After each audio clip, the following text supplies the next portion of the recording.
ನಮಸ್ಕಾರ. ಜಿನಿ ನ್ಯೂಸ್ ವೀಕ್ಷಕರಿಗೆ ಸ್ವಾಗತ. ಮುಖ್ಯಮಂತ್ರಿ ಸಿದ್ದರಾಮಯ್ಯ ಅವರು ಇಂದು ವಿಶೇಷ ವಿಮಾನದ ಮೂಲಕ ನವದೆಹಲಿಗೆ ತೆರಳಲಿದ್ದಾರೆ. ರಾಜ್ಯ ರಾಜಕೀಯದಲ್ಲಿ ನಾಯಕತ್ವ ಬದಲಾವಣೆಯ ಬಗ್ಗೆ ಚರ್ಚೆಗಳು ಬಿರುಸಾಗಿರುವ ಬೆನ್ನಲ್ಲೇ ಅವರ ಈ ಭೇಟಿ ಕುತೂಹಲ ಮೂಡಿಸಿದೆ. ನಾಳೆ ದೆಹಲಿಯಲ್ಲಿ ನಡೆಯಲಿರುವ ಕಾಂಗ್ರೆಸ್ ಕಾರ್ಯಕಾರಿ ಸಮಿತಿ ಸಭೆಯಲ್ಲಿ ಭಾಗವಹಿಸಲು ಹೈಕಮಾಂಡ್ನಿಂದ ಆಹ್ವಾನ ಬಂದಿರುವ ಹಿನ್ನೆಲೆಯಲ್ಲಿ ಸಿಎಂ ಈ ಪ್ರವಾಸ ಕೈಗೊಂಡಿದ್ದಾರೆ.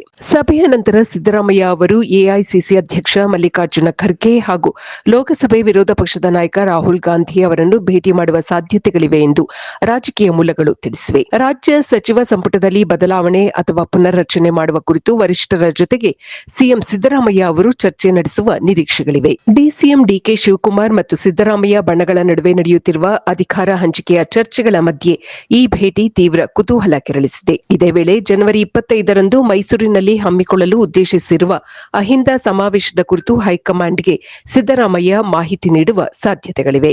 ಸಿಎಂ ಸಿದ್ದರಾಮಯ್ಯ ಅವರು ಇಂದು ಸಂಜೆ 7 ಗಂಟೆಗೆ ಬೆಂಗಳೂರಿನ ಎಚ್ಎಎಲ್ ವಿಮಾನ ನಿಲ್ದಾಣದಿಂದ ಪ್ರಯಾಣ ಬೆಳೆಸಲಿದ್ದು ರಾತ್ರಿ ದೆಹಲಿಯಲ್ಲಿ ವಾಸ್ತವ್ಯ ಹೂಡಲಿದ್ದಾರೆ. ನಾಳೆ ಬೆಳಗ್ಗೆ 10:30ಕ್ಕೆ ಆರಂಭವಾಗುವ ಕಾರ್ಯಕಾರಿಣಿ ಸಭೆಯಲ್ಲಿ ಅವರು ಪಾಲ್ಗೊಳ್ಳಲಿದ್ದಾರೆ. ಇದು ಈ ದಿನದ ಸುದ್ದಿಗಳು. ನಿರಂತರ ಸುದ್ದಿಗಳಿಗಾಗಿ ವೀಕ್ಷಿಸುತ್ತಿರಿ ಜಿನಿ ನ್ಯೂಸ್. ನಮಸ್ಕಾರ.